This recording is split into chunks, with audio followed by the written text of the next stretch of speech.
Rosemary ayerekeye kushemerera bwanyuma yo kushanga emirimo iri kugenda omu maisho kurungi kandi ha speedi erikwetagwa. Ayongire yagira ngu gavumenti okuheereza emirimo egi aha ba UPDF n'ekyokureeberaho aha bantu boona. Kisa UPDF izina abakuba president kuyagize ngo reka babanze babahe ekintu mu kivuge abamwe bakagira ngo naje emirimo yo na president kaje kwasamahe ite twazakora kikonka taragihireho abantu konka kenda ngu ebirungi biri UPDF no kukunda no kugira umutima gwihanga echera akore nitu abandi twegereho nyencha kare ko barakuhe contract okore binte birumu niyo byo kuroka joti yes government beshire kuteka hari sente so ntubasima tuzagumiza muntu basupportinga kureba ngo twasi abantu buhereza kubaje kwa abantu nuko kushemererwa ka government nuko kushemererwa ka excellence weka mutamuseveni. Rosemary ashabira abantu bona okutara umuranga gwo kujemesa nkenshonga nkuru. Jene tuze kugambira abazire abinabana bo kujemesa mazima tubasirise kugira ngo tugumize mu kurwanisa eze ndwara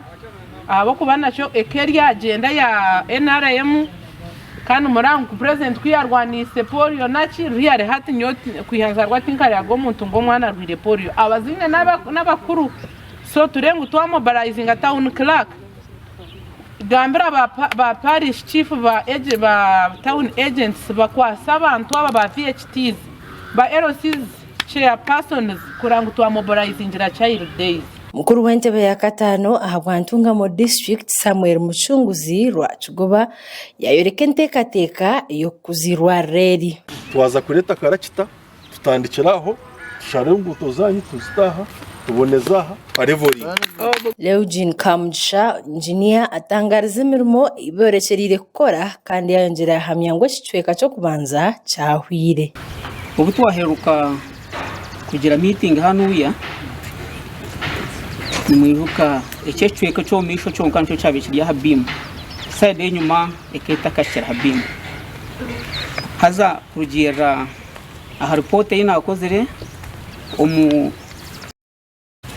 scope yanjye nkaraganisa ngo ninza kombeka ebisika byona mbisya workplate kandi ngaruke nshakare